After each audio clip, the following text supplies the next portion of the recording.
One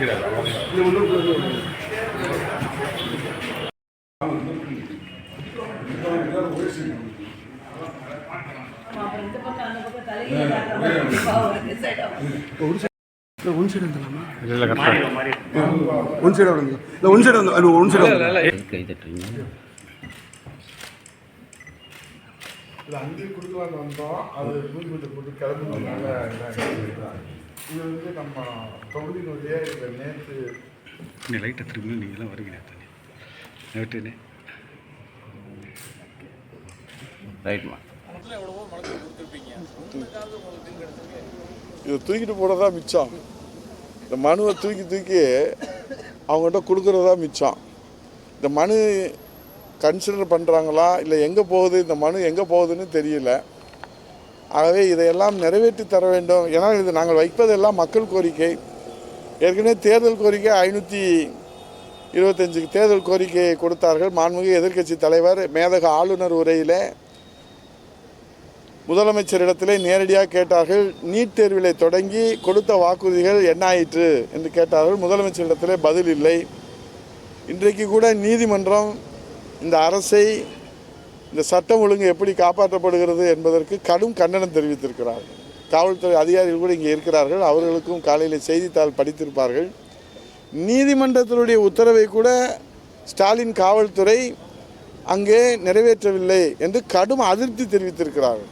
அந்த முறையவே கையாளுவது, ஒரு எஃப்ஐஆர் போட்டால் என்ன செய்யணும், குற்றப்பத்திரிக்கை எப்போ தாக்கல் பண்ணணும், விசாரணை எப்போ முடிக்கணும், இது எதுவுமே ஃபாலோ பண்ணுறதில்லை. நீதிமன்றம் சொல்லியும் கூட காவல்துறை அதை பொருட்படுத்தவில்லை என்று நீதி அரசர்கள் கண்டனம் தெரிவித்திருக்கிறார்கள். அது இதுதான் இன்றைய நிலைமை. நாங்கள் அரசு நிறைவேற்ற வேண்டும் என்று மக்களுடைய கோரிக்கையை கவனத்துக்கு கொண்டு வருகிறோம். சட்டமன்றத்தில் கொண்டு வருகிறோம், இங்கே மக்கள் மன்றத்திலும் கொண்டு வருகிறோம். நிறைவேற்றியதற்கான வழி தெரியவில்லை.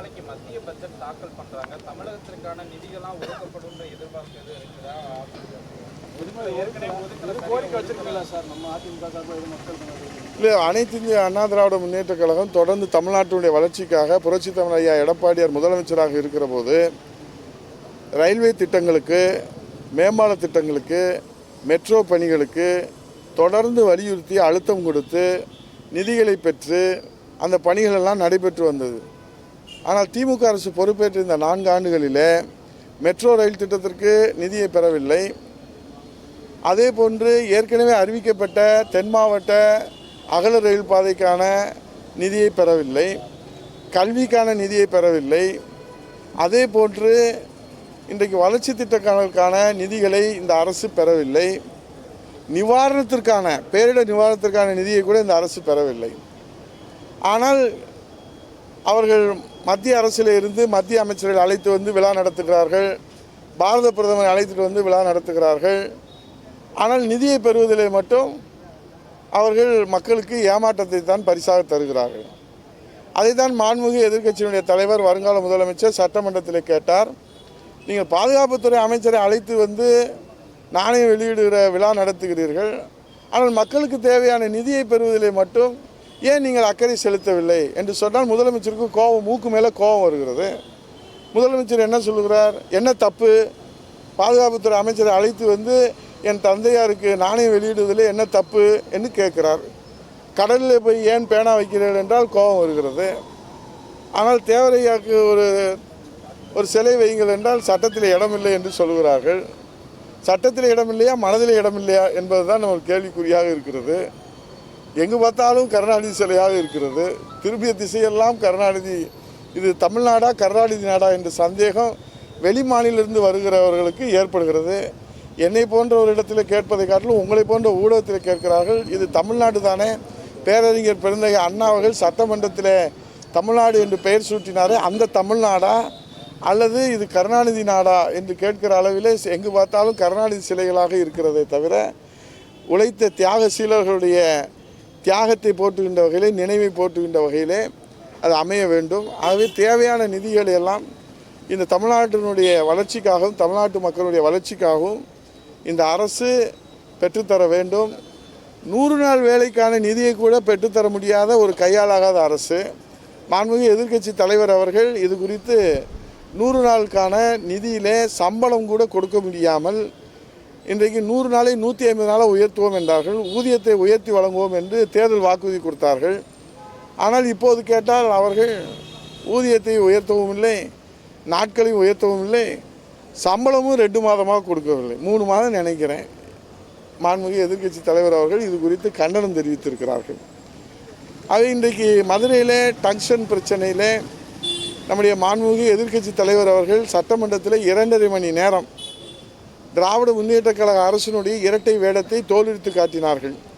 இந்த சட்ட திருத்தத்தை கொண்டு வருகிற போது நம்முடைய மாண்புமிகு எதிர்க்கட்சி தலைவர் அவர்கள் முதலமைச்சரிடத்தில் கேட்டார்கள், நீங்கள் என்ன செய்து கொண்டிருந்தீர்கள்? 38 நாடாளுமன்ற உறுப்பினர்கள் இருந்து இதுக்கு ஒரு துரும்பை கூட எடுத்து போடவில்லை, ஏன் எதிர்ப்பு தெரிவிக்கவில்லை? 1. 2, அந்த ஒப்பந்த புள்ளி கோரி 9 மாத காலத்திற்கு மேலே 10 மாத காலத்திற்கு நீங்கள் என்ன செய்து கொண்டிருந்தீர்கள்? 2. 3, தன்னெழுச்சியாக இந்த மக்கள் போராடுகிற போது அவர்கள் மீது வழக்கு போட்டீர்கள். அந்த வழக்கை ரத்து செய்ய வேண்டும் என்று சட்டமன்றத்திலே முதலாக விவசாயிகள் மீது அந்த போட்ட பொய் வழக்குகளை ரத்து செய்ய வேண்டும் என்று கோரிக்கை வைத்தவர் நம்முடைய புரட்சி தமிழர் வருங்கால முதலமைச்சர் மாண்புமிகு எதிர்க்கட்சி தலைவர் ஐயா எடப்பாடியார் அவர்கள். ஆக இதெல்லாம் இன்றைக்கு இந்த வெற்றி என்பது இது மக்களுக்கான வெற்றி. இது அனைத்து இந்திய அண்ணா திராவிட முன்னேற்ற கழகத்துடைய பொதுச் செயலாளர் புரட்சி தமிழர் ஐயா எடப்பாடி அவர்கள் ஆட்சி அதிகாரம் கையில் இல்லை என்றாலும் மக்கள் நலனுக்காக எடுத்து வைத்த அந்த உரிமை போராட்டம், சட்டமன்றத்தில் நடைபெற்ற அந்த உரிமை போராட்டம் யதார்த்தமாக அந்த நேரடி ஒளிபரப்பை அதை செய்தார்கள். அது எல்லா மக்களுக்கும் தெரியும், இங்கே இருக்கக்கூடிய ஊடக நண்பர்களுக்கும் தெரியும். சார், அதே மாதிரி இப்போ பாராட்டு விழா எதுவும் நடத்துகிறாங்களா சார்? அவங்க ஊர் மக்கள் சார்பாக வராரு எடப்பாடி பழனிசாமி. இந்த வெற்றி மக்களுக்கான வெற்றி, விவசாயிகளுக்கான வெற்றி என்று எங்கள் பொதுச் செயலாளர் அவர்கள் தெரிவித்திருக்கிறார்கள். நேரடியாக சென்று இந்த பகுதி மக்கள் நன்றி தெரிவித்திருக்கின்றார்கள். இது குறித்து அடுத்த கட்ட நடவடிக்கை என்ன என்பதை எங்கள் பொதுச் செயலாளர் அவர்கள் அறிவிப்பார். ஒரு வார்த்தை சொல்றாரு சார், என்ன சொல்றாருன்னா அதிமுகவோட உட்கார்ந்து பேசினா அவங்க கூட்டணிக்கு வந்துருவாங்கன்னு சொல்றாரு. அந்த நிலையில தான் அதிமுக பேசினா சரியான நிலைமையில தான் அதிமுக பாஜக கூட்டணி இருக்கா? அது எப்படி சார்? அனைத்து இந்திய அண்ணா திராவிட முன்னேற்ற கழகத்திலே 2 கோடி தொண்டர்கள் இருக்கிறார்கள். 2 கோடி தொண்டர்களுடைய கருத்து என்பது அதிகாரப்பூர்வமான கருத்தாக ஏற்றுக்கொள்ள முடியாது. தொண்டர்கள் கருத்து சொல்லலாம், ஆனால் முடிவு என்பது கழகத்தினுடைய நிரந்தர பொதுச் செயலாளர் வருங்கால முதலமைச்சர் புரட்சி தமிழர் ஐயா எடப்பாடி அவர்கள் முடிவெடுப்பார்கள். அவர் அனைத்து இந்திய அண்ணா திராவிட முன்னேற்ற கழகத்துடைய நிலைப்பாடு என்ன என்பதை உங்களை போன்ற ஊடகத்திற்கு முன்பாக ஊடக நண்பர்களிடத்தில் பல முறை அழுத்தம் திருத்தமாக ஆணித்தரமாக சொல்லியிருக்கிறார்கள். அதிலே எந்த விதமான மாற்றமும் இல்லை என்பதை புரட்சி தமிழர் ஐயா எடப்பாடியார் எடுக்கின்ற முடிவுதான் அது நிலையானது, இறுதியானது, அதிகாரப்பூர்வமானது.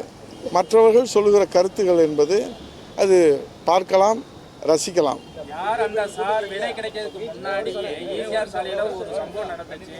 அது சம்பந்தமாக செய்தியாளர்கள் சென்னையில் கேள்வி கேட்ட போது அங்குமாக சில சம்பவங்கள் நடக்கும், இதை எதிர்கட்சிகள் தான் பூதகரமாக ஆகுது அப்படின்னு இப்போ முதல்வர் சொல்லியிருக்காரு. இல்லை, யார் அந்த சாரு, அப்புறம் யார் அந்த காரு, அப்புறம் யார் அந்த மோர், இப்படி வரிசையாக வரும். அதில் ஏன்னா அவங்க இரும்பு கரம் கொண்டு சட்டமன்றத்தில் மாண்புமிகு எதிர்க்கட்சி தலைவர் மேதக ஆளுநர் உரையில் புரட்சி தமிழர் எடப்பாடி அவர்கள் கேள்வி கேட்கிறார்கள், பெண்களுக்கு பாதுகாப்பு இல்லை என்று. ஆனால் ஒரு முதலமைச்சர் எப்படி பதில் சொல்லுகிறார்? அவர் திமுக காரர் அல்ல, அனுதாபி என்று சொல்கிறார்.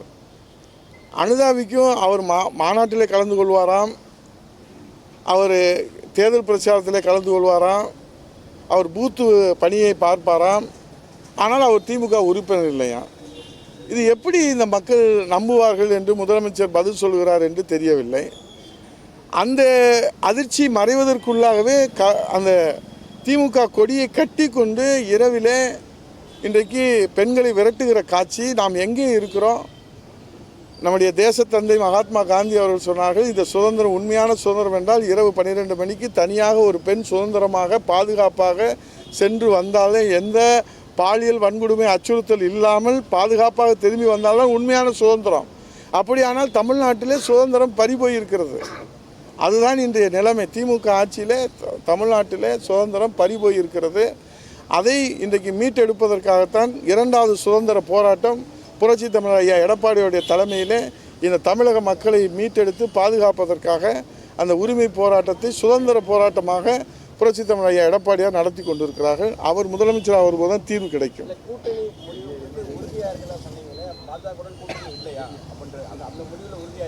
தம்பி, நான் பஸ் ஸ்டாண்டு கேட்கலாம், சுரங்கப்பாதை கேட்கலாம், சாலை கேட்கலாம். இதுக்கு எங்களுக்கு பொதுச் செயலாளர் அதிகாரம் கொடுத்துருக்குறாரு. எல்லா அதிகாரத்தையும் நீங்களே கேட்டீங்கன்னா அதுக்குரிய அதிகாரம் எங்கள் பொதுக்குழுவிலே எங்கள் பொதுச் செயலாளருக்கு கொடுக்கப்பட்டிருக்கிறது. எங்கள் பொதுச் செயலாளர் நீங்கள் எந்த அவசரம் பட வேண்டாம். ஏன் காலில் சுடு தண்ணி ஊற்றிட்டு ஜெகன் அவசரப்படுறீங்க? தேர்தல் அறிவிச்சிட்டாங்களா? எங்கள் பொதுச் செயலாளர் நீங்கள் கேட்கிற கேள்விக்கு சந்தேகம் இல்லாமல் தெளிவாக பட்டவர்த்தமாக வெளிப்படைத்தன்மையோடு, இதில் எதுலையுமே ரகசியமே கிடையாது, எது செய்தாலும் வெளிப்படைத்தன்மையோடு ஜனநாயக முறைப்படி தமிழ்நாட்டு மக்கள் நலனை முன்னிறுத்தி தான் எங்கள் பொதுச் செயலாளர் புரட்சித் தமிழர் ஐயா எடப்பாடியார் இதுவரை முடிவுகளை எடுத்து வருகிறார்கள். இனிமேலும் மக்கள் நலனை முன்னிறுத்தி தான் தமிழ்நாட்டு மக்கள் நலனை முன்னிறுத்தி தான் புரட்சித் தமிழர் ஐயா எடப்பாடியார் இந்த முடிவிலே உறுதியாக அறிவித்திருக்கிறார். அதில் எந்த மாற்றமும் அறிவிக்கக்கூடிய தகுதியும் அதுக்குரிய அதிகாரமும் பொதுச் செயலாளருக்கு தான் உண்டு. 2026 ஆளுங்கட்சி யாருன்றதை கடந்து எதிர்கட்சிக்கே கடுமையான போட்டிகள் இருக்கு. விஜயகாந்த் போல இப்போ விஜய் வர வந்திருக்காரு. எதிர்கட்சியா யாரு சார் வருவார்? 2026 களம் பயங்கரமா இருக்கு. எனக்கு தெரியும் மதி, அது உங்களுக்கு வேணா போட்டியாக இருக்கலாம். இங்கனுக்குள்ளே இருக்கிறவங்களுக்கு போட்டின்னா ஆளுங்கட்சிக்கு தான் போட்டி போடுவாங்க, எதிர்கட்சிக்கு யாரும் போட்டி போட மாட்டாங்க. இதுக்கு இப்படி ஒரு சூழ்நிலை இருக்கிறது. நீங்களாக ஏதாவது நைட்டு கனவு கண்டு ஏதாவது சொல்லியிருக்கலாம். ஆளுகிற கட்சி அனைத்து இந்திய அண்ணா திராவிட முன்னேற்ற கழகம் 2026 நீங்கள் கவலைப்பட வேண்டாம். இன்னும் உங்களுக்கு கல்யாணம் நடக்கலை. நாங்கள் முதலமைச்சர் ஆனவுடனே எங்கள் எடப்பாடியார் அவர்கள் அவரே அழைத்து உங்களுக்கு திருமணத்தை நடத்தி வைப்பார் முதலமைச்சராக. சந்தோஷமாக இருக்கும் சார். அண்ணா திராவிட முன்னேற்ற கழகத்தில் புரட்சித் தலைவி அம்மா அவர்கள் முதலமைச்சராக இருக்கிற போதும், புரட்சித் தமிழர் ஐயா எடப்பாடியார் அவர்கள் முதலமைச்சராக இருக்கிற போதும், இந்தியா முழுவதும் மதக்கலவரத்தால் பற்றி எரிந்துகிற போது தமிழகம் பாதுகாப்பாக இருந்தது. இப்போ திருப்பரங்குன்றம் என்ன இன்றைக்கா வந்துச்சு? அது எத்தனை ஆண்டு காலமாக இருக்குது? இப்போ எதுக்கு இந்த புது சர்ச்சை? இதை ஏன் இந்த அரசு வேடிக்கை பார்க்கிறது? இதில் என்ன லாபம் அடைய முயற்சிக்கிறது? இதில் என்ன மறைமுகமான திட்டம் இருக்கிறது என்பதை அரசு தான் விளக்க வேண்டும். மக்கள் இதிலே எச்சரிக்கையாக, இதிலே கவனமாக இருக்க வேண்டும். மத நல்லிணக்கம் பேணுகிற இந்த தமிழ்நாட்டில், இந்த மதுரையில் 6 படை வீடுகளில் முதல் படை வீடான இந்த திருப்பரங்குன்றத்தில் இது எத்தனை ஆயிரம் ஆண்டுகளுக்கு முன்பாக இருக்கிறது. இந்த திடீர் சர்ச்சை இப்போது கிளப்பி விட்டது யார்? இதிலையும் யார் அந்த சார்? மறைந்திருக்கக்கூடிய அந்த பலனடையக்கூடிய அவர்களை கண்டுபிடிக்க வேண்டும் அரசு. இங்கே மத நல்லிணக்கத்தோடு தான் மக்கள் வாழ்ந்து கொண்டிருக்கிறார்கள். இங்கே இந்து சகோதரர்கள் இருக்கிறார்கள், இஸ்லாமிய சகோதரர் இருக்கிறார்கள், கிறிஸ்துவ சகோதரர் இருக்கிறார்கள். யாரும் எந்த பிரச்சனையும் எழுப்பவே இல்லை. அதிகாரத்தில் இருப்பவர்கள் தான் இந்த ஏதோ இது புதிதாக கண்டுபிடிக்கப்பட்டதை போல இந்த பிரச்சனையை எழுப்புகிறார்கள். இது மக்களுக்கு நல்லதல்ல, சமூக நல்லிணத்துக்கு நல்லதல்ல, இது எதிர்காலத்துக்கும் நல்லதல்ல, இளைய சமுதாயத்துக்கு இது ஒரு நல்ல வழிகாட்டுதல் அல்ல. அவர்களுடைய மத நம்பிக்கையில் அவரவர் கடைபிடித்துக் கொள்ளலாம் என்பதுதான் நம்முடைய இந்திய அரசியலமைப்பு சட்டம் வழங்கியிருக்கிற உரிமை. இல்லை, அரசு தான் வேடிக்கை பார்க்கிறது. இதை வேடிக்கை பார்க்கிறது இந்த அரசு. இதனால் என்ன மறைமுக திட்டம் வைத்திருக்கிறது என்பதை மக்கள் எச்சரிக்கையாக இதிலே இருக்க வேண்டும் என்பதுதான் எங்களுடைய கருத்து. ஒரே நாடு ஒரே தேர்தல் அப்படிங்கிறது குடியரசுத் தலைவருடைய உரையில இப்ப இடம்பெற்றிருக்குது. இதை நீங்க எப்படி பார்க்குறீங்க? இது குறித்து எங்கள் பொதுச் செயலாளர் அவர்கள் ஏற்கனவே கருத்து சொல்லியிருக்கிறார்கள். அவர் கருத்து தான் அதிமுக கருத்து. உங்கள் தம்பி தாவேகா அதிமுகவை நோக்கி வருது. ஏன்னா அவர் எம்ஜிஆருக்கு மிக சிறப்பான ஒரு புகழஞ்சலி அதிமுக இருக்குன்னு சொல்றாங்க. அதே போல அதிமுகவும் தாவேகாவை நோக்கி வர்றதுக்கான வாய்ப்புகள்லாம் இருக்கு 2026. இது எது நடக்கிறதுக்கான வாய்ப்புகள் இருக்கா? கூட்டணி பலமா அமையுமா? வியூகங்கள் எப்படி இருக்கும்? ஏன்னா அவங்களும் திமுக எதிர்ப்பு, நீங்களும் முழுக்க திமுக எதிர்ப்பு. அது எப்படி சரியா வரும்? அனைத்து இந்திய அண்ணா திராவிட முன்னேற்ற கழகத்தில் எங்கள் புரட்சி தமிழர் ஐயா எடப்பாடியார் பொதுச் செயலாளர் அவர்களை முதலமைச்சராக முன்னிறுத்தி தான் இந்த வருகிற 2026 தேர்தலை அனைத்து இந்திய அண்ணா திராவிட முன்னேற்ற கழக தலைமையிலான கூட்டணி சந்திக்க இருக்கிறது. இதற்கு ஆதரவு அளிக்கிற நல்ல உள்ளங்கள் எந்த மூலையில் இருந்தாலும் அவர்களை சிவப்பு கம்பளம் விரித்து வரவேற்பதற்கு அண்ணா திராவிட முன்னேற்ற கழக தொண்டர்கள் 2 கோடி தொண்டர்கள் தயாராக இருக்கிறார்கள். அதில் நானும் ஒருவன். நீங்கள் இப்போ கூட்டணி இதை பற்றியே திரும்ப திரும்ப கேட்குறீங்க. நான் இங்கே ஒரு பேருந்து நிலையத்துக்கு ஒரு பேர் வைக்கணும்னு வந்திருக்கிறேன் நான். அதனால் கூட்டணி குறித்தெல்லாம் எங்கள் பொதுச் செயலாளர் அறிவிப்பார். எங்கள் 2026 தேர்தல் வியூகத்தில் எங்கள் புரட்சித் தலைவர் ஐயா எடப்பாடியார் 234 சட்டமன்ற தொகுதிக்கும் சூறாவளி சுற்றுப்பயணம் செய்து இந்த திமுக அரசினுடைய செயல்படாத தன்மையை, மக்கள் விரோத போக்கை தோலுரித்து காட்டுகிறார்கள். அப்போது அண்ணா திராவிட முன்னேற்றக் கழகத்தினுடைய அந்த மிகப்பெரிய மக்கள் செல்வாக்கை, மக்கள் வலிமையை இந்த நாடும் இந்த நாட்டில் உள்ள கட்சிகள் எல்லாம் தெரிந்து கொண்டு நிச்சயமாக உறுதியாக எங்கள் புரட்சித் தலைவர் எடப்பாடியார் அவர்களுடைய தலைமையேற்று அவர் ஆதரித்து வருவார்கள் என்கிற நம்பிக்கை 8 கோடி தமிழர்களோடு 2 கோடி தொண்டர்களோடு எங்களுக்கும் இருக்கிறது.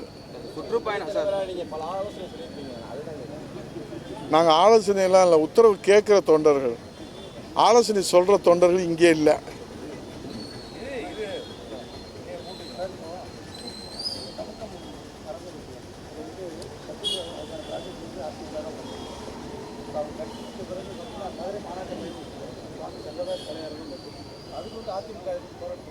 இல்லை, ஏற்கனவே மேயராக இருந்த எங்கள் ராஜன் செல்லப்பா, ராஜன் செல்லப்பா, அது குறித்து அவர் அந்த தீர்மானம்லாம் நிறைவேற்றி அதெல்லாம் பெயர் சூட்டணும்னு சொல்லியிருக்காங்க.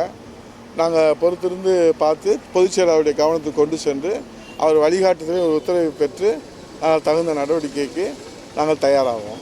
சுற்றுப்பயணத்தில் தென் மாவட்டத்துக்கு எந்த மாதிரியான வழிவகை சுற்றுப்பயணம் எந்த மாதிரி இருக்கும்? இல்லை சார், மக்களை சந்திக்க போகிறோம். எங்கள் புரட்சித் தமிழர் ஐயா எடப்பாடியார் அவர்கள் மக்களை நேரடியாக சந்திக்கிறதாக எங்கள் மாவட்ட செயலாளர் ஆலோசனை கூட்டத்தில் எங்களுக்கு வழிகாட்டி இருக்கின்றார்கள். அது குறித்து தெளிவாக விரிவாக புரட்சித் தலைவர் எடப்பாடியார் அவர்கள் அறிவிப்பார்கள். மக்களை சந்திக்கின்ற அந்த மாபெரும் எழுச்சி பேரணியாக ஒரு புதிய உத்வேகத்தை, ஒரு புதிய நம்பிக்கையை, ஒரு புதிய வெற்றி சரித்திரத்தை உருவாக்குகின்ற வகையில் அவருடைய சுற்றுப்பயணம் அமையும். அதை விவசாயிகளை சந்திப்பார்கள், மாணவர்களை சந்திப்பார்கள், அனைத்து தரப்பு மக்களையும் சந்திக்கக்கூடிய அந்த மிகவும் ஒரு புதுமையான, இந்த தமிழ்நாடு கண்டிராத ஒரு வலிமையான, மக்களை பாதுகாக்கிற, மக்களை மீட்டெடுக்கிற, சுருக்கமாக சொன்னால் தமிழ்நாட்டிலே மறைமுகமாக நடைபெற்று வருகிற இந்த மன்னராட்சிக்கு முற்றுப்புள்ளி வைத்து மக்களாட்சியை மீண்டும் மலரச் செய்வதற்கான ஒரு தியாக வேள்வியை புரட்சித் தலைவர் ஐயா எடப்பாடியார் அவர்கள் நடத்த இருக்கின்றார்கள். அதற்கு 8 கோடி தமிழர்களுடைய ஆதரவும் 2.5 கோடி தொண்டர்களுடைய உழைப்பும் அதற்கு பக்கபலமாக அமையும். நன்றி, வணக்கம். இதுக்கு மேலே நீங்கள் கேள்வி கேட்டாலும் போட மாட்டீங்க, நாங்களும் போட முடியும். இதுவே அரை மணி நேரம் ஆச்சு.